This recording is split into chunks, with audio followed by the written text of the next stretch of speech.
Gracias a todos, estamos en la cuarta sesión, en esta segunda fase de enfocados. Estamos interactuando mucho ya con todos, hemos recibido vídeos muy interesantes, algunos le estamos proponiendo unos mecanismos de mejora, pero está muy bien, sigamos así, sigamos avanzando en estas entregas de vídeos que está saliendo realmente todo muy bien. ¿Qué vamos a ver hoy? Vamos a estar con Néstor Guerra, como en todas nuestras sesiones de formación de Lean Startup, y hablaremos de experimentos. Diferentes tipos de experimentos y cómo diseñarlos. Una etapa muy importante en lo que es esto de Lean Startup, donde Néstor nos dará una visión con ejemplos que nos va a aportar mucho valor para nuestro proyecto. Néstor, cuando quieras, por favor. Bueno, volvemos aquí otra vez en Enfocados. Espero que hayas tenido tiempo para poder jugar con esas herramientas de prototipado que te he dejado. El objetivo, acuérdate, es aprender. El objetivo es utilizar todo esto como mecanismos sencillos para salir a la calle y poder aprender. Hay una cita bien bonita que hizo el fundador de LinkedIn. Dijo algo así como: si no sientes vergüenza cuando sales con tu producto al mercado, es que has llegado demasiado tarde. Y efectivamente es así. El objetivo básicamente es salir lo antes posible, no porque sea un tema de vender o no vender, sino para aprender rápidamente. Mira, la mayor parte de los emprendedores que desgraciadamente después de crear su producto tienen que liquidar su negocio porque no tienen clientes, cuando les preguntas qué es lo que hubieras hecho para poder evitar estar donde estás ahora, todos te contestan lo mismo. Hubiera evitado hacer el producto, hubiera intentado aprender más rápido. Porque han tardado muchísimo en aprender, y tardar tanto en aprender qué tiene sentido y no sentido en el mercado, les lleva en esencia a gastar mucho dinero, mucho tiempo y mucha motivación, que tampoco es infinita. Así que acuérdate en salir rápido, y si tienes que enfrentarte a algún problema, que sea ahora. Y no te preocupes porque el cliente diga que tu producto está sin acabar, porque el objetivo no es venderle nada, sino aprender. Y con eso podrás sacar muchas validaciones que te ayudarán a entender si la solución tenía sentido o no tenía sentido. Pero antes de seguir, déjame que te cuente un tema muy importante, que es que el prototipo no basta con esto. O sea, el prototipo solo es una fórmula para tener una conversación con el cliente. Lo importante es empezar a también pensar en experimentos, en pruebas experimentales que me ayuden a reducir incertidumbre. Y un experimento no deja de tener una serie de, digamos, características importantes, una serie de contenidos importantes, ¿no? El primero es que un experimento tiene que contemplar una hipótesis. O sea, ¿qué hipótesis quieres validar? Acuérdate que hablábamos de hipótesis. Si no tienes una hipótesis a validar, será muy difícil que articules un experimento o una prueba para aprender algo. Así que primero tiene que tener una hipótesis, pero también tiene que tener una muestra experimental sobre cuántos clientes pretendes hacer ese tipo de experimentos y un periodo experimental, cuánto tiempo es necesario para poder aprender sobre lo que quiero aprender. Pero también tendrás que construir un artefacto o un experimento, o sea, todo lo que conlleva la construcción del experimento. Y también, indudablemente, la métrica asociada al experimento, qué pretendes medir en el experimento, y también cuál es el punto de validación, qué será validado o invalidado cuando el experimento resulte al final. Acuérdate que todos estos puntos los tendrás en la plantilla de experimentos, que te vamos a subir para que tengas y puedas trabajar con ella. Y esta plantilla de experimentos lo que nos tiene que ayudar es a poder diseñar estos primeros experimentos que de alguna manera o de otra son eje fundamental de todo este proceso llamado Lean Startup. Así que focaliza que el prototipo es una parte de un experimento y que lo importante para nosotros es la experimentación y que el experimento contempla, entre otras cosas, a veces, un producto mínimo viable de baja fidelidad como los prototipos que te he contado ahora mismo, y que después tengo que contemplar qué hipótesis quiero validar, sobre qué número de clientes, en qué periodo, qué quiero medir y cuál sería el punto de validación. Pero deja que te cuente algunos experimentos típicos, famosos, utilizados mucho en Lean Startup o en el contexto de los emprendedores, y lo que hemos conseguido aprender con ellos. Te lo voy a contar con algunos ejemplos famosos para que veas qué es en esencia este concepto de producto mínimo viable, que no deja de ser, como te he dicho todo el rato, ese experimento que te ayuda a reducir incertidumbre y a aprender rápido con tu cliente. Deja que te cuentes algunos experimentos sencillos. Algunos son muy básicos y algunos han cambiado el mundo, creando startups que sin lugar a duda están impactando en tu vida ahora mismo. Pero vamos a empezar con los primeros y los más sencillos. El primero, sin lugar a duda, es el famoso experimento del landing page. ¿Qué es el experimento del landing page? Bueno, en esencia básicamente consiste en, bueno, lo que puedes hacer rápido es una página web de tu producto o tu servicio, ponerlo en internet intentar generar algo de tráfico, aunque sea de pago, poco, pero algo, y ver cómo los primeros clientes responden ante la propuesta de valor que tengas en tu página web. Bueno, este ejercicio puede durar días. Hay startups que lo hacen incluso en horas. Y que en muy poco tiempo, sin tener muchas cosas claras ni definidas, construyes ese servicio, ese producto de manera online, lo pones en contacto con el mercado y lo único que pides es, bueno, si te interesa este producto, este servicio, pues ponte en contacto con nosotros o suscríbete en esta página web. Bueno, a este punto le llamamos el call to action, que es lo que queremos medir del experimento. Acuérdate que el punto importante del experimento es qué quieres medir, el call to action en este caso, y es qué hace el cliente cuando ve esta propuesta de valor en la página web. Bueno, hay ejemplos buenísimos, como el caso de Buffer, ¿no? Buffer construyó una página web, un landing page que en esencia no tenía nada hecho. Buffer es una empresa que básicamente es una herramienta online para la gestión de redes sociales, ¿no? Pero en su primer producto mínimo viable no habían escrito una sola línea de código, no tenían nada. Hicieron una página web poniendo cuál era la propuesta de valor que ibas a obtener con este producto y en esencia lo que intentaban era ver cuánta gente se registraba, cuánta gente mostraba interés con respecto al producto o servicio. Bueno, este experimento es tan sencillo y tan básico que no hay startup hoy en día que no pruebe hacer esto. Pero dos cosas importantes. Primero, no confundas tu página web oficial y final con un experimento de landing page. Pueden ser diferentes. Y tampoco confundas una campaña de marketing con respecto a captar a unos pocos clientes para ver cómo se comportan con tu propuesta de valor. Así que no confundas un experimento con lo que puede ser tu página web oficial o una campaña de marketing. Es más, me gusta mucho esta herramienta por varias razones. La primera es porque puedes construir algo tan rápido en tu mercado que puede llevarte a aprender algo muy rápidamente. Tú imagínate que nadie de los, no sé, pocos clientes, 30, 50, 100, 200, no muchos más, que interactúan con tu página, nadie te pide nada, ni se registra, ni tiene ningún tipo de interés. Bueno, sería interesante saber por qué no se registran o por qué no tienen interés. Sería interesante llamarles y preguntarles exactamente qué ha ocurrido, porque sería un hecho irrefutable de que ese volumen pues no ha mostrado ningún tipo de interés con respecto a tu producto o a tu servicio, ¿no? Así que se puede utilizar herramientas como Unbounce, no hace falta desarrollar la página web entera, hay herramientas que te hacen hacer el landing con templates y en muy poco tiempo puedes empezar a aprender cosas. Y además, puedes integrar herramientas de medición, o sea, puedes medir conversiones de manera muy sencilla. Así que ahí te lo lanzo. Primer experimento que puedes empezar a pensar si te puede ayudar es hacer un experimento de landing page y ver cómo reacciona tu cliente cuando vea el producto o servicio. Otro experimento también frecuente en Lean Startup, también frecuente en el contexto de los emprendedores, es el famoso mago de Oz. ¿En qué consisten los magos de Oz? Bueno, es muy fácil. En esencia, lo que propone el mago de Oz es construir tu producto o tu servicio de manera manual, o sea, hacerlo todo manualmente, aunque el cliente piense que lo haces de manera automatizada. Bueno, esto nos puede ayudar a aprender de manera muy rápida. De hecho, Paul Graham, que es el director de Y Combinator, lo dice de una manera brutal, ¿no? Dice esto algo así como hacer cosas que no escalen. Que si lo escuchas por primera vez es como todo lo contrario a lo que uno espera, ¿no? Pero no es así. Básicamente lo que Paul Graham nos viene a decir es, antes de gastar mucho dinero, antes de dedicar todo tu esfuerzo en desarrollar un producto perfecto que soporte cientos de miles o cientos de miles de millones de personas, antes de llegar a ese punto, hazlo manualmente con 15, con 20, con 30, a ver qué pasa, a ver qué aprendes de todo eso, a ver si es posible sacar algún tipo de reflexión. Bueno, hay ejemplos muy chulos de cómo emprendedores han utilizado los magos de Oz para validar sus ideas de negocio. Quizá uno de los más famosos es el caso de Zappos. Zappos es un enorme e-commerce de venta de zapatos online. Bueno, ahora venden muchas más cosas, ¿no? Pero originalmente empezaron con los zapatos y es muy interesante saber lo que hizo Nick, su fundador. Básicamente lo que hizo fue, bueno, montó un landing page con WordPress, una cosa muy sencilla de un e-commerce. Con eso básicamente lo que hizo fue bajó a la zapatería que tenía en la puerta de su casa y le hizo fotografías a los zapatos que tenía en el escaparate la zapatería. Nick subió estas fotografías a su página web y movió algo de tráfico por internet.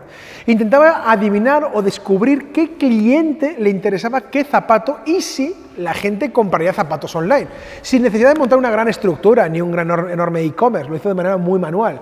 Así que lo empezó a intentar con muchos zapatos. Muchos de los zapatos que empezó a subir en los primeros experimentos no interesaban a nadie. Intentaba generar algo de tráfico, a veces de pago, a veces de manera social, con redes sociales, y con todo eso empezaba a ver qué zapatos creaban más interés o no.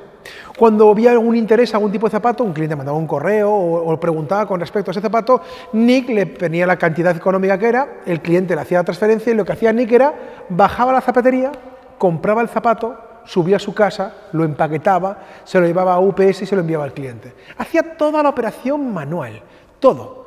Y la compra la hacía en la zapatería que tenía en la puerta de su casa. Pero fíjate, no hace falta hacer un enorme esfuerzo para entender qué producto y qué cliente te ha comprado qué producto. Así que con eso Nick pudo entender de manera muy rápida qué zapatos y qué segmento de cliente le compraba qué zapatos. Y con eso empezó a monetizar de manera muy rápida en su negocio. Después fue incluyendo más zapatos, pero la clave fue aprender básicamente sin montar una gran estructura. Me encantan los magos de Oz porque no hay que hacer nada escalado, es decir, no hay operación, no hay logística, no hay manufactura, no hay nada, es todo hecho a mano y con un experimento como el mago de Oz puedes validar muchas hipótesis, como por ejemplo la percepción de valor por parte del cliente de tu producto, el pricing, el canal, o sea, puedes validar muchas hipótesis con un experimento tan sencillo como puede ser un mago de Oz. Bueno, otro muy parecido y también muy divulgado es el test de conserje, pero es muy parecido al mago de Oz. Consiste en hacerlo todo a mano. La gran diferencia que hay entre el test de conserje y mago de Oz es que el test de conserje el cliente es consciente de que lo estás haciendo a mano. Sin embargo, en el mago de Oz el cliente puede no ser consciente. O sea, al final a la gente que compraba el zapato online le llegaba el zapato. Él no sabía si Nick lo había comprado o no. Pero en el test de conserje el cliente evidentemente lo está viendo. Es muy útil para poder hacer interacciones sin tener que usar muchos esfuerzos y en esencia la clave fundamental de este tipo de herramientas consiste en poder salir a la calle, aprender del cliente en interacciones muy sencillas y ver cómo se comporta antes de fabricar todo escalado. En este caso el cliente será consciente que lo haces a mano, pero en el fondo le estás entregando un valor, que es la clave fundamental para poder entender cosas. Ahí te lo dejo también como otro tipo de experimento, el test de conserje. Por cierto, muy utilizado también cuando queremos hacer experimentos y aprender. Otro, también famoso, fue los test de humo. Es muy parecido al del landing page, pero básicamente aquí incluimos un valor añadido que es un vídeo. Un vídeo, una escenografía que muestra cómo es nuestro producto o servicio. También puede ser un test de humo, hacer un storyboard en un landing page, ¿no? Pero en esencia, básicamente es montas un vídeo de tu producto o tu servicio, lo pones en la página web e intentas buscar una medida de call to action, de llamada a la acción al cliente. Si te interesa este producto o servicio, por favor, regístrate, loguéate o dame información y te llamaremos, o llamas a teléfono, o lo que sea, ¿vale? Hay ejemplos buenísimos de todo esto, como ejemplo el caso de Dropbox.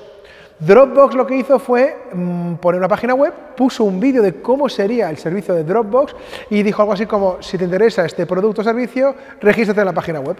El punto de medición era el número de personas que se registraban en la página web, solo viendo el vídeo. Bueno, produjeron varios vídeos y varias propuestas de valor hasta que consiguieron que consiguiera en 3 semanas 70.000 registros. Mirad, si hacéis un vídeo en una página web y conseguís 70.000 registros en 3 semanas, hipótesis validada. Habéis aprendido algo de manera muy rápida y sabéis que el cliente tiene un interés brutal con respecto a eso que has construido. Así que ahí os lo dejo, un test de humo, una forma muy sencilla de poder validar con un vídeo, de manera audiovisual, el interés que tiene el cliente con respecto a tu producto o servicio. Otra técnica que también usamos cada vez más son los famosos experimentos de crowdfunding o test de crowdfunding. Supongo que sabrás lo que es el crowdfunding. Básicamente son plataformas que permiten buscar financiación con respecto a tu producto o servicio, pero además de la financiación, te ayudan a validar tu idea, te ayudan a saber si hay clientes reales que estén dispuestos a pagar por tu producto o tu servicio, porque fíjate, la esencia de todos los negocios radica en que el cliente obtenga tanto valor con tu producto que esté dispuesto a pagar la cantidad que tú determinas para darle ese producto o servicio. Y así que el crowdfunding es una herramienta buenísima para todo eso. Tú pones tu producto o el servicio en el crowdfunding y básicamente está muy orientado a productos en general, ¿no? Pero básicamente tú pides una precompra o una aportación por recompensa, que se llama también, ¿no? Y en esencia, bueno, pues el cliente pondrá aportaciones que pueden estar desde los 5 euros o menos, hasta cantidades de 100, 1.000 o 10.000 euros. Y básicamente el cliente va a hacer aportaciones y un grupo de clientes va a hacer precompras de tu producto. Si llegas a un mínimo, ¿de acuerdo?, has demostrado que hay suficientes clientes como para poder empezar a fabricar el producto que quieres fabricar. Pero si nadie ha precomprado nada o ha invertido nada en esa precompra, significa que posiblemente no hay ningún interés con respecto al producto, así que mejor no fabricarlo. Esto es muy sencillo y además cada vez más las herramientas de crowdfunding funcionan mejor. Mi recomendación, empápate de cómo hacer un experimento de crowdfunding, utiliza estas plataformas para validar tus ideas, sácalas al mercado muy rápidamente, un vídeo, una infografía o incluso es un modelo en 3D del producto y mira a ver cómo el cliente se comporta en la precompra de ese producto. Me gustan mucho estas formas de validar porque, primero, suelen ser early adopters, los primeros que empiezan a invertir en estos productos, hacer esas precompras y además no supone un gran esfuerzo y en menos de un mes estás aprendiendo muchísimo con respecto al interés de potenciales clientes reales. Hay grandes campañas de crowdfunding. Por ejemplo, Tesla, cuando sacó su último modelo, lo hizo con una gran campaña de crowdfunding en el fondo, porque dijo, si te interesa este modelo, tienes que hacer una precompra de 1.000 euros para poder reservarlo. En ese momento Elon, que es su fundador, estaba viendo cuánto potencial interés había del producto que iban a sacar, que no habían fabricado todavía en el mercado. Si no se hubiera suscrito nadie, posiblemente Elon, el modelo 3, no lo hubiera fabricado. Pero tuvo tanta demanda, tantos clientes quisieron, que ahora mismo tiene unos 500.000 clientes que han puesto 1.000 euros por adelantado para poder reservar su próximo modelo 3. Bueno, pues una validación que le ha permitido poder desarrollar su próximo modelo. Bueno, otro experimento, en este caso un experimento puro que se llama, no son cuasi experimentales ni preexperimentales, es un experimento puro, es los A/B testing, los test A/B. ¿En qué consisten los test A/B? Bueno, digamos que este tipo de experimentos son cuando tenemos ya más avanzada nuestra solución, pero que en esencia lo que nos ayuda a encontrar es, bueno, cómo este producto puede mejorarse o optimizarse en interacciones con el cliente. Básicamente hay herramientas como Optimizely o Mixpanel que te permiten poder utilizar A/B testing. Te digo cómo es de una manera muy sencilla. Mira, lo primero que haces, imagínate que es un A/B testing con una página web, se suelen hacer estos con entornos online, ¿de acuerdo? Aunque también he visto experimentos A/B testing de manera offline, pero bueno, normalmente digamos que es una forma de mejorar, optimizar las páginas web. Y tú básicamente piensas que un botón de color rojo funciona mejor que un botón de color verde para que la gente compre el producto o servicio. Bueno, esto es una hipótesis, tú no lo sabes. Hipótesis, creo que el cliente va a hacer más clic en el botón rojo que en el color verde. Bueno, pues lo que haremos es un A/B testing, básicamente harás las dos, el rojo y el verde. El formato de A/B testing, la herramienta de A/B testing, dividirá el tráfico en la opción A y en la opción B. Es decir, si en tu página web generas un tráfico de 2.000 visitas al mes, en la herramienta de A/B testing generará 1.000 visitas en la opción A, en la variante A, del botón rojo, y 1.000 visitas en la opción B, en la variante B, del botón verde, ¿vale? De tal forma que el tráfico de manera aleatoria se va uno u otro. Pero ojo, el cliente que ve la opción A nunca ve la opción B, igual que el cliente que ve la opción B nunca ve la opción A. De tal forma que tú lanzas el experimento, dejas un periodo de tiempo y al cabo de un tiempo obtienes una serie de métricas y ves cuánta gente hace clic en el botón de compra, si era verde o si era rojo. Y de repente descubres que a los mismos productos, si el botón es de color rojo, hace más clic, imagínate un 0,2% más que en el botón verde. Pues eso sería un hecho. La métrica es lo que has medido de diferencia entre uno y otro y el punto de validación es aquel que tenga más clics. Así que en este caso, tu experimento de A/B testing te ha mostrado que el botón de color rojo tendría más tasa de conversión, luego la hipótesis queda validada en el botón rojo. Actualizaremos la página web en función de esto. Bueno, los A/B testing son muy frecuentes, estamos constantemente sufriendo experimentos de A/B testing y me gustan por dos razones. Primero, porque se puede aplicar para ajustar tu propuesta de valor, para ajustar y optimizar tu página web. Segundo, es muy fácil y dar métricas muy fáciles de interpretar, es métricas de qué es mejor que otra cosa y se puede aplicar a casi de todo. Bueno, ahí te he dejado a una serie de, digamos, de experimentos famosos. Hay muchos más. Te recomiendo que hagas lecturas en Internet. Hay mucho escrito con respecto a experimentos. Te recomiendo un libro fantástico, España Lean Startup. Es un libro gratuito que lo puedes encontrar en Internet y te lo puedes bajar y ahí hay capítulos específicos de prototipado y diseño de experimentos. Así que mi recomendación, ¿cuál es? Bueno, vete al libro, vete a estos capítulos e intenta ver diferentes tipologías experimentales. Pero ahora te voy a pedir que hagas una tarea, una actividad, ¿vale? Es bien sencilla. Quiero que ahora, en función de lo que te he contado, ya no solo elijas una técnica de prototipado, sino quiero que me diseñes un experimento. Pero el diseño del experimento tiene que estar hecha con la plantilla de ficha de experimentos que te hemos enviado, en el cual hay una primera parte que es la hipótesis, así que quiero que redactes la hipótesis con respecto a tu solución. Creo que mi cliente va a resolver el problema haciendo esto, esto, esto. Creo que mi cliente tendrá interés cuando vea esto, esto y esto. Es la hipótesis. Que me articules el experimento, el prototipo, el artefacto, el producto mínimo viable de baja fidelidad con las herramientas y técnicas que te he contado antes, lo construyas y después digas cuál es el punto de métrica de validación que vas a utilizar. Oye, para mí la métrica que voy a medir va a ser cuánta gente hace esto. Y cuentes después cuál es la validación. Es decir, si ocurre esto, daré por validada la hipótesis anterior. Si no ocurre eso, pues daré por invalidada la hipótesis anterior. Y quiero que lo construyas en una ficha, quiero que lo redactes, porque es muy importante aprender a diseñar experimentos. Así que te voy a dejar 20 minutos. 20 minutos para que trabajes con tu experimento. Ojo, lo que quiero es no que lo construyas completamente, solo quiero que hagas la ficha del experimento. Y dedica tiempo, acuérdate, a formular bien la hipótesis, a articular bien la estructura del experimento, a articular bien cuál es el punto de medida y, por supuesto, el punto de validación. Te lo dejo, 20 minutos, y después vengo a contarte más cosas para que sepas mejor y cada vez más hacer experimentos que te ayuden a aprender rápido. Nos vemos en 20 minutos. Bueno, espero que hayáis podido tener tiempo suficiente para poder diseñar vuestro experimento. Acordaros que todo esto que estamos trabajando en Lean Startup tiene que ver con aprender a experimentar y a probar cosas. Si no tenemos experimentos es muy difícil aprender. Acordaros que el experimento no solo es el experimento, después hay que ejecutarlo, lanzarlo al mercado.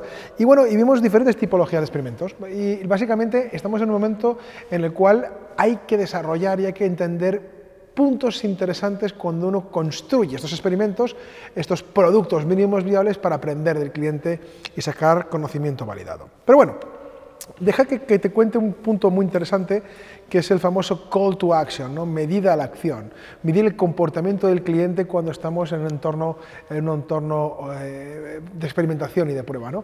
Hay diferentes medidas a la acción, ¿no? Tenemos medidas a la acción como un compromiso mayor, ¿no? Un comportamiento de mayor compromiso y de menor compromiso. Esto no es ni bueno ni malo, simplemente describe que el cliente cuando interacciona con nuestra prueba de experimento puede hacer diferentes cosas y que hay cosas que le suponen más esfuerzo y otras que le suponen menos esfuerzo. Eso es lo que quiere decir en esencia, ¿no? Pero básicamente puede haber cosas tan sencillas como, por ejemplo, que el cliente lea un texto o que lance un tweet con respecto a algo o que coja un flyer, a algunos más complicados como, por ejemplo, que el cliente se lea un manual o interaccione con nosotros, que nos mande o llame a un teléfono, por ejemplo, convenza a alguien para reunirse con nosotros o simplemente, bueno, pues se registre o dé sus datos personales con respecto a pedir más información, ¿no? En cualquier caso, cada interacción que haga el cliente y de mayor, digamos, de mayor contacto con el cliente nos lleva, o mayor compromiso con el cliente, con nuestro experimento, nos lleva a entender que el interés es mayor. Por ejemplo, si el cliente nos hace una precompra del producto, pues es evidente que el interés es mayor si nos hace una hoja de compromiso por parte de ese cliente para comprarnos, o simplemente, bueno, pues nos paga por adelantado el producto, ¿no? Y lo quiere ya, ¿no? Nos da un pedido. Bueno, en cualquier caso, medir el call to action y los diferentes ejemplos de comportamiento que tiene el cliente para poder medir eso es algo muy importante. Y os dejo aquí en la presentación, como podéis ver, los diferentes call to action más típicos que suele haber desde menor compromiso hasta mayor compromiso. El objetivo fundamental, bueno, pues que entendáis que cuando uno hace un experimento, un punto importante es qué tienes que medir de ese experimento y que básicamente la medida fundamental la llamamos call to action, medida de la acción, y hay diferentes niveles de compromiso en cada acción. Esto es lo más importante, pero aunque aquí te pongo unos cuantos ejemplos, en tu tejado lo que queda es que explores diferentes llamadas a la acción del cliente y que explores diferentes formas en las cuales el cliente puede comportarse ante el experimento, ¿vale? Acuérdate, si no mides nada en el experimento, no vas a aprender nada. Y lo más importante para ti ahora mismo es aprender. Así que cuando construyas un experimento, dedica mucho tiempo a entender qué queremos medir, por qué queremos medir eso, y es más, es muy importante lo bien que medimos lo que queremos medir. ¿Qué utilizaremos para poder medir esas cosas? Si son experimentos online, hay herramientas muy sencillas. Si son offline, son herramientas más complejas, pero las necesitamos para poder sacar ese análisis cuantitativo de lo que queremos. Y es verdad que cuando uno tiene un experimento y obtiene digamos, de alguna manera o de otra un resultado, hay que analizar el resultado, pero deja que te cuente algo que puede ser un problema para nosotros cuando tengamos los resultados, que es los sesgos de confirmación. Un sesgo de confirmación, en esencia, es algo así como que, aun viendo el hecho, aun viendo el dato, tomamos una mala decisión o no modificamos nuestra opinión con respecto a eso. Es decir, somos más propensos a minimizar los hechos que a contradecir nuestras creencias. Y eso radica en que, al final, cuando tenemos el hecho que contradice aquello que pensábamos, nos cuesta mucho asimilarlo. Hay diferentes tipos de sesgos de confirmación. El más evidente es el sesgo que tiene que ver con el falso positivo o el falso negativo, ¿no? Básicamente, creer que has invalidado cuando realmente la hipótesis quedaba validada, o que estaba validada cuando realmente estaba invalidada, ¿no? El falso positivo o el falso negativo es algo que ocurre mucho en ciencia y es algo que ocurre con cierta frecuencia cuando hacemos experimentos. Así que mucho cuidado con este tipo de sesgos de confirmación, porque son, sin lugar a duda, uno de los mayores problemas que tenemos los emprendedores. Otro tipo de problema que tenemos de sesgo de confirmación son lo que llamamos los máximos locales, ¿no? ¿Qué es un máximo local? Es muy sencillo. Es pensar que porque un comportamiento de un grupo de clientes locales sea de una manera, extrapolado digamos, a un cliente global, se va a mantener más o menos por el estilo. Y esto no es así. O sea, básicamente los comportamientos en máximos globales pueden ser diferentes a los máximos locales. Así que, ojo, mucho cuidado en cómo se comporta tu cliente en pequeña escala y cómo se va a comportar tu cliente en gran escala. Eso es otro tipo de problema que solemos tener y se llama máximo local.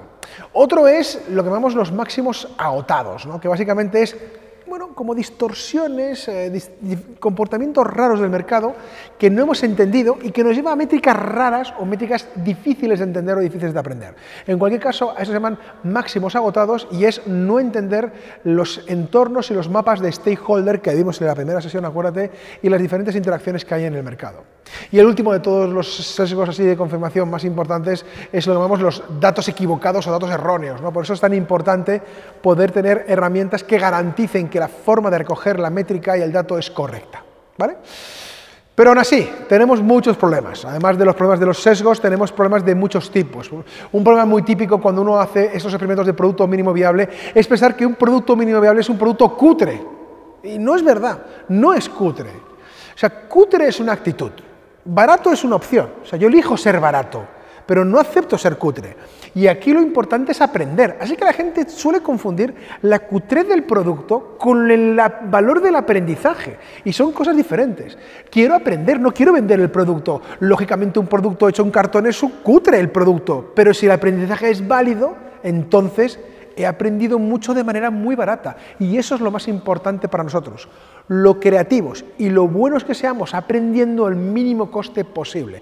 Así que no confundas un producto mínimo viable con una versión cutre de tu producto. Eso es un error muy típico. Otro problema muy típico es, bueno, pensar que hay que hacer productos mínimos viables muy complejos cuando realmente puedes hacer el producto final enseguida. Si el producto final es muy fácil, muy sencillo y tardas un día o 2 días y muy poco dinero en hacerlo, bueno, pues entonces haz el producto final. Pero solo en ese caso, no hace falta ser más papa que el papa. Y es muy sencillo hacer un producto básico y rápido para aprender el cliente y puede ser el producto final. Pero mucha gente se equivoca y piensa que hay que hacer obligatoriamente un producto mínimo viable para empezar, y no es necesario. Si el producto final es complejo, entonces sí que requerimos hacer un producto mínimo viable para poder aprender de esto. Bueno, es verdad que mucha gente también ve cierta complejidad en productos mínimos viables en diferentes industrias, ¿no? Por ejemplo, en aeroespacio, en defensa, en biotecnología. Oye, si mi idea es, por ejemplo, un satélite en el espacio, no puedo hacer un satélite mínimo y viable. Bueno, esto es verdad, pero seguro que hay mucho aprendizaje en tu modelo de negocio que puedes hacer sin tener el satélite en el espacio. Y aquí hay ejemplos buenísimos en biotecnología de cómo validaron muchas de las casuísticas de los problemas de los pacientes antes incluso de desarrollar la molécula. Bueno, otro problema muy típico es confundir este producto mínimo viable con el concepto del producto final, como he dicho antes. Voy a poneros un ejemplo para que veáis en qué consiste esto, ¿no? Mirad, fui mentor de una startup que básicamente lo que querían hacer era un sistema de drones para el sector agrario. Básicamente una startup agrotech que en esencia era un dron que pasaría por una serie de campos, hectáreas, y que con fotografías de cámaras sensibles en diferentes tecnologías era capaz de medir el pH, el nivel de sodio, potasio en la tierra, y esto ayudaba a muchos agricultores a poder, bueno, pues producir más, sabiendo el nivel de sodio y potasio, pues podían hacer mayor producción.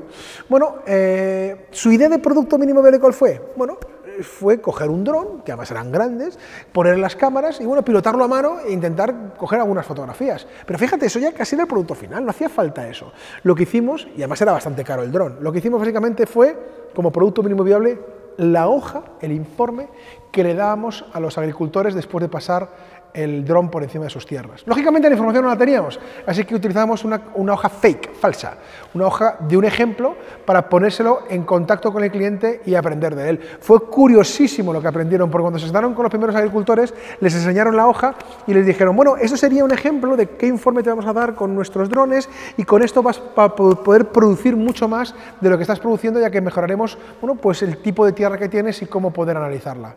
Y el agricultor va y les dice, ¿y a ti quién te ha dicho que quiero producir más? Y de repente descubrieron algo increíble. Descubrieron que muchos agricultores no pueden producir más porque las cosechas las tienen compradas a un año vista. Al final, un agricultor le compran tantas toneladas de tomate, pero ni un tomate más, ni un tomate menos. Es decir, si el agricultor produjera más tomates, no sabe dónde colocarlos y tiene que destruirlos. Y según una época del año, es más caro destruir un tomate que producirlo. Así que te puedes imaginar que el agricultor no quería producir más tomates, era un problema que no existía en el caso del agricultor, ¿no? Bueno, y después hubo otro aprendizaje buenísimo, que, con el tema del pH de la tierra y la acidez, ¿no? Conocer la acidez de la tierra te puede ayudar a identificar plagas, por ejemplo, ¿no? Y bueno, un sistema para detectar plagas. Bueno, uno de los agricultores le dijo, mira, chaval, mi abuelo fue agricultor, mi padre fue agricultor y yo llevo siendo agricultor 30 años. Si de repente eclosiona una larva en mis tierras, yo soy capaz de oler la acidez de la tierra a las 3 de la mañana en mi cama. O sea, me dedico a eso profesionalmente. Cojo la moto y voy por las hectáreas y veo la tierra y veo su color y huelo la tierra. Me dedico a eso, así que te puedes imaginar que soy consciente de dónde surgen las plagas. He vivido muchas y sé exactamente dónde pueden ocurrir. Pero aún así, aunque no me enterase de todo eso, tengo un seguro agrario. Y no voy a quitarme mi seguro agrario porque tu dron de vueltas y me diga que hay unas plagas en un sitio o en otro. Así que de repente descubrieron que su propuesta de valor no era para todos los agricultores, era para un grupo de agricultores muy específico y que había muchos que ese problema que ellos pensaban que era importante no lo tenían.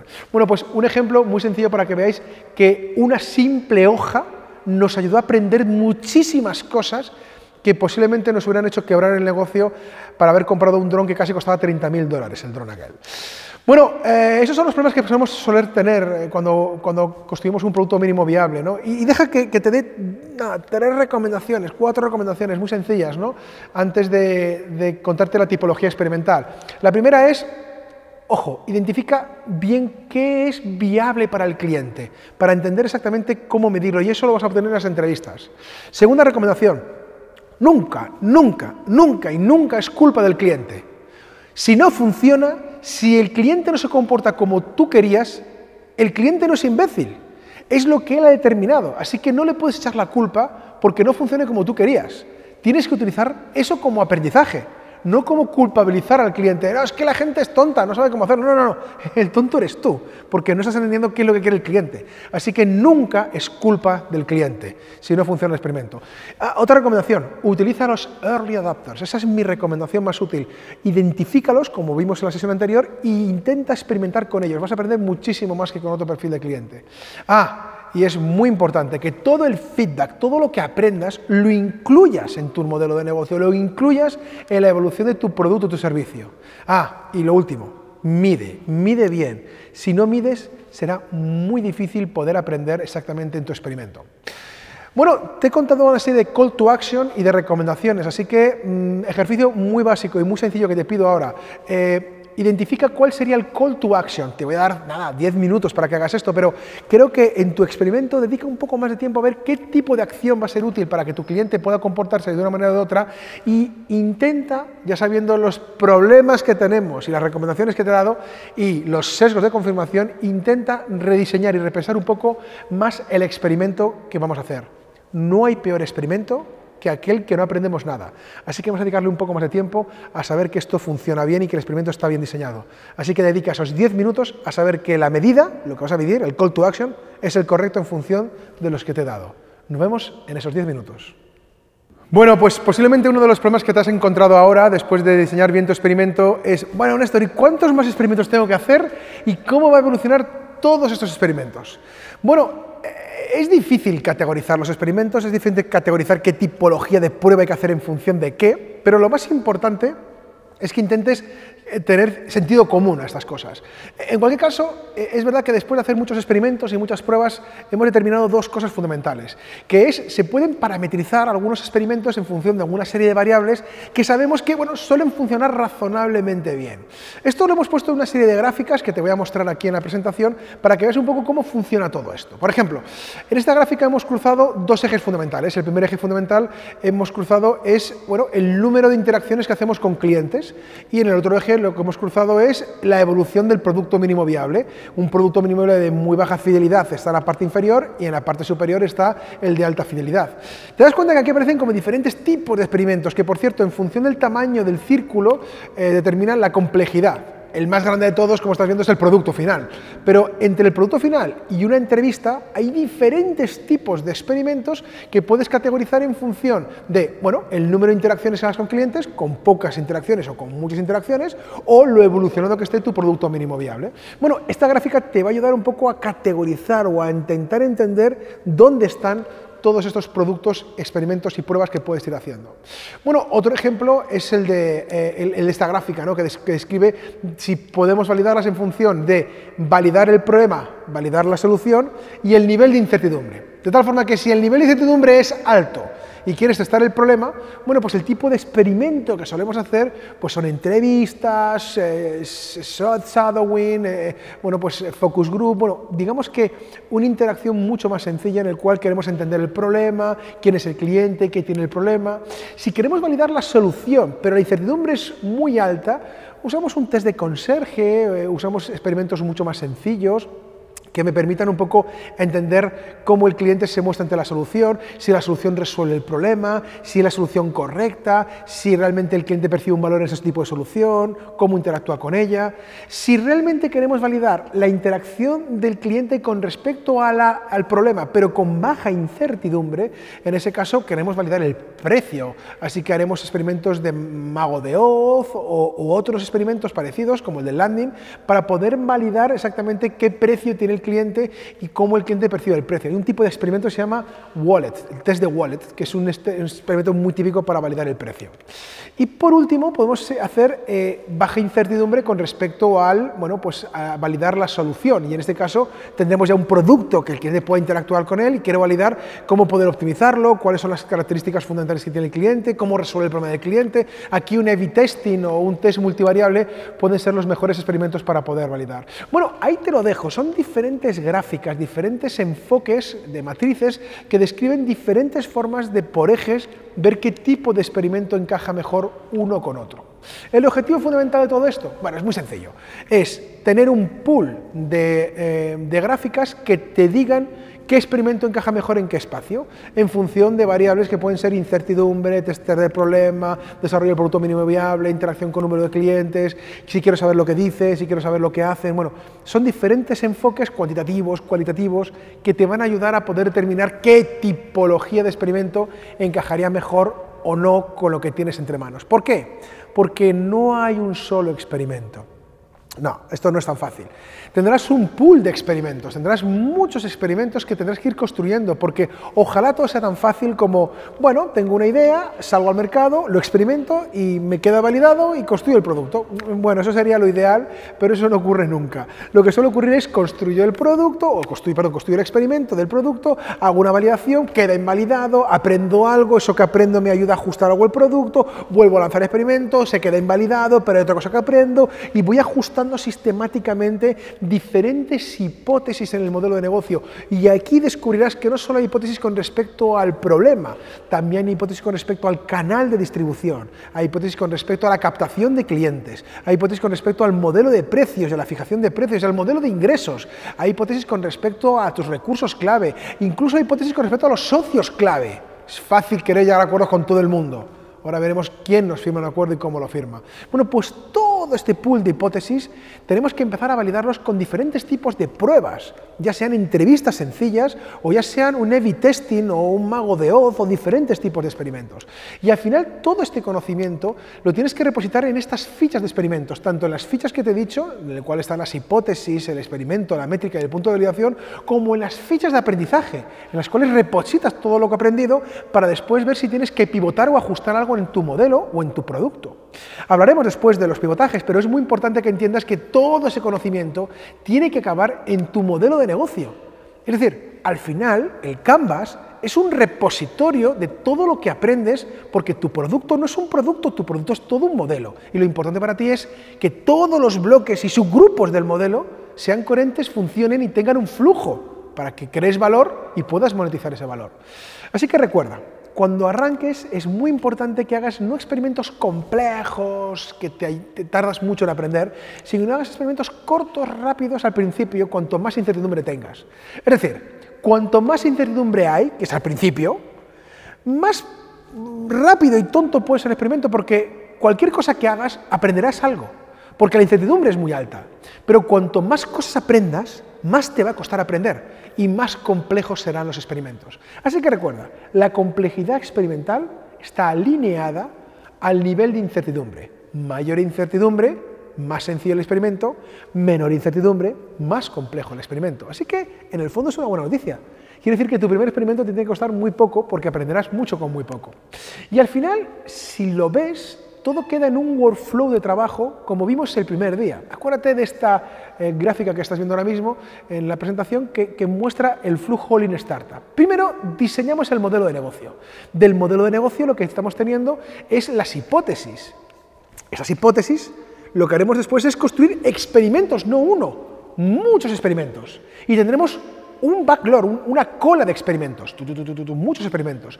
Habrá experimentos en cola, pero habrá experimentos en construcción. Habrá algunos experimentos que estemos construyendo, porque requeriremos tiempo, un landing page, habrá que hacer un A/B testing, no sé, un experimento en construcción. Habrá otros experimentos que estén corriendo, que estén en medida, en métrica, básicamente recogiendo datos, en número de entrevistas, y ahí tenemos un periodo experimental.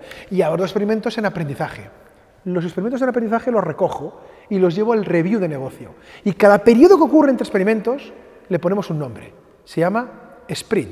En cada sprint que hacemos aprendemos cosas. Esas cosas que aprendemos las iteramos con nuestros equipos y sacamos conocimiento validado que me ayuda a ver si la hipótesis invalida mi modelo, en ese caso pivotaré o ajustaré en función del aprendido, o que la hipótesis es incierta, luego repetiré el experimento, o si la hipótesis queda validada, y en ese caso avanzaremos en un proceso de validación llamado Customer Development o desarrollo de cliente.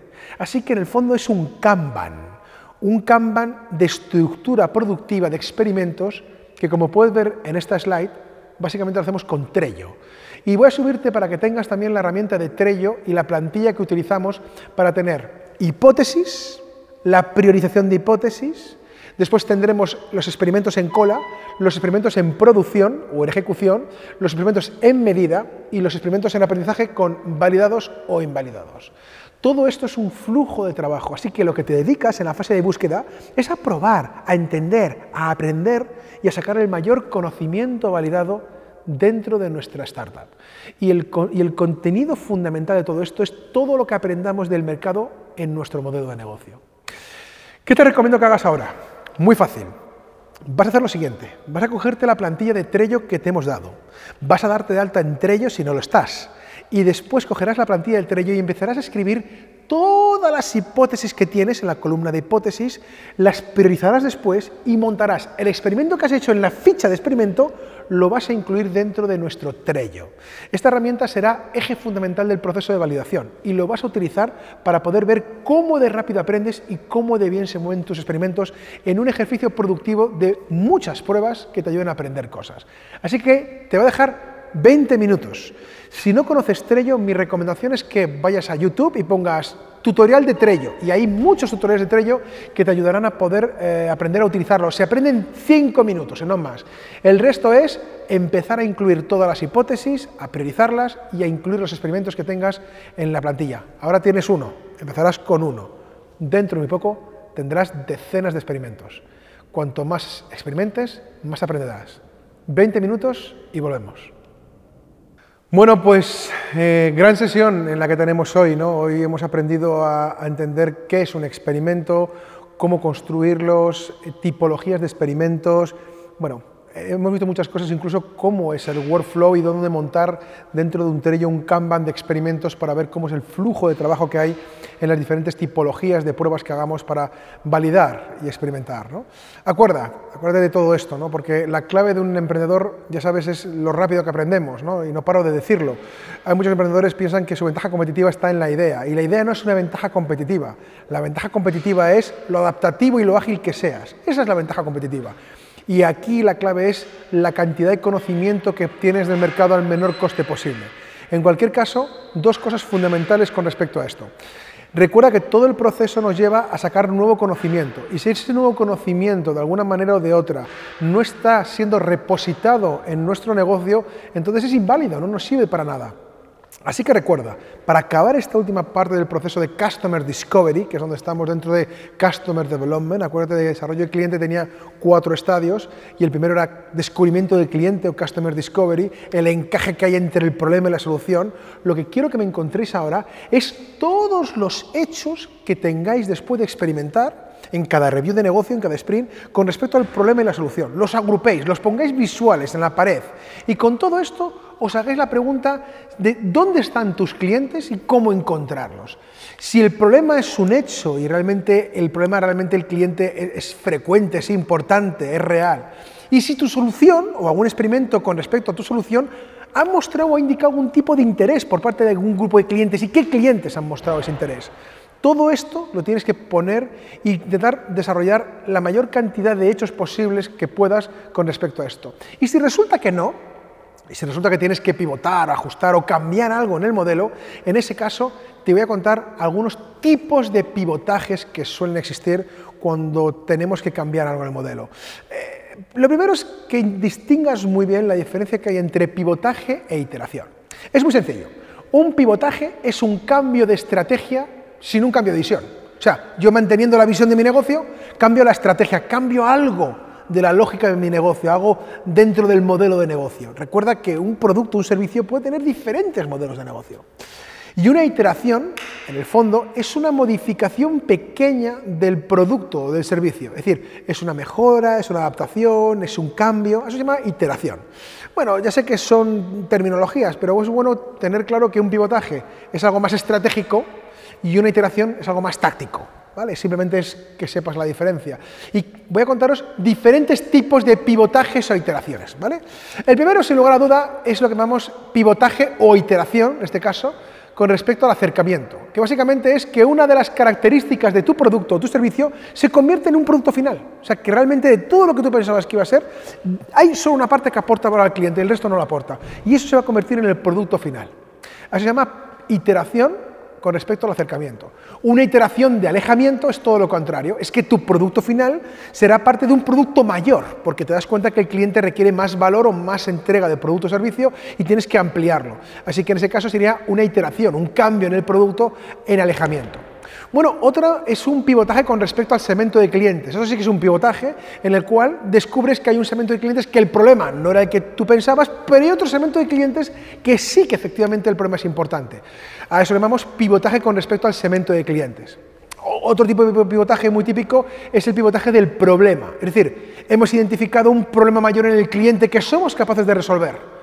O de todos los problemas que identificábamos que éramos capaces de resolver, elegimos el orden y ponemos primero a unos que a otros en función de lo que hemos aprendido del cliente. Cualquier modificación con respecto al problema se le llama pivotaje con respecto al problema. Un pivotaje de tecnología, también puede estar dentro de la categorización de iteración, es cualquier tecnología que modifica o cambia el valor de mi producto. Evolucionar en tecnología no deja de ser un pivotaje en tecnología o una iteración en tecnología. Un pivotaje en canal es evidente, es cambiar el canal, ver que un canal no funciona, un canal de distribución, y vas a otro tipo de canal. Cualquier cambio en los canales, por su coste o por su lógica o por sus reglas, lo denominamos pivotaje en el canal. Bueno, otro tipo de pivotaje más estratégico es pivotaje con respecto al motor de crecimiento, más avanzado. En este caso, sabes que hay 3 tipos de motores de crecimiento. El motor de pago, pago por la publicidad, el motor viral, el que el cliente dice a otro cliente para poder captarlo, y el de adhesión o pago, que es que el mismo cliente acaba por comprar más de tu producto o tu servicio. Cualquiera de estos motores, de pago, viral o de adhesión, son los motores de crecimiento de cualquier negocio. Y tú tienes que saber cuál es tu motor de crecimiento. Cualquier modificación en ese motor de crecimiento para crecer de la manera más eficiente posible en tu negocio, lo llamamos pivotaje de motor de crecimiento. Pivotaje en la arquitectura del negocio es pivotar de diferentes tipos de mercado. Por ejemplo, de un mercado de B2B a un mercado B2C. Este tipo de pivotajes le llamamos pivotajes en la arquitectura del negocio. Igual que tenemos pivotajes en la plataforma. Cuando tenemos modelos multisite o multiplataforma, cualquier pivotaje que hagamos en los diferentes segmentos del cliente lo llamamos pivotaje en la plataforma. Y por último tenemos el pivotaje con respecto al modelo de ingresos, que en esencia viene a determinar pivotajes tanto en el pricing, en el modelo de precios, como también en el modelo de ingresos, es decir, cómo monetizamos la propuesta de valor, e incluso podemos incluir pivotajes en el modelo de beneficio, dentro de los 12 modelos de beneficio que tienen los modelos de negocio tradicionales y de nuevo desarrollo. Así que dentro de los 12 modelos de beneficio, cualquier pivotaje en uno de ellos lo llamamos pivotaje en el modelo de ingresos. Bueno, mi objetivo básicamente está cumplido. Lo que yo quería básicamente es contaros esos tipos de pivotaje y que los pudierais categorizar, pero terminologías aparte, lo más importante para mí es que entendierais que la clave, lo fundamental, es que lo repositéis, lo ajustéis, lo adaptéis dentro del modelo de negocio y que lo importante es encontrarlo. Recordar que en esta primera fase, la fase de búsqueda del modelo, hay que intentar entender que el problema existe, que mi solución resuelve el problema o parte de esa solución resuelve el problema y cómo después poder captar clientes. En la próxima sesión explicaré cómo se captan clientes y cuáles son los mecanismos que utilizamos en Customer Validation, la siguiente fase de Customer Development, para poder aprender cuál es la hoja de ruta de venta. Pero antes de vender, antes de pasar a la hoja de ruta de venta, estate muy seguro que los hechos encontrados demuestran que merece la pena seguir, porque si no, debemos seguir ajustando y pivotando hasta encontrar el producto que el mercado quiere de verdad. Mucha suerte y nos vemos en la próxima sesión.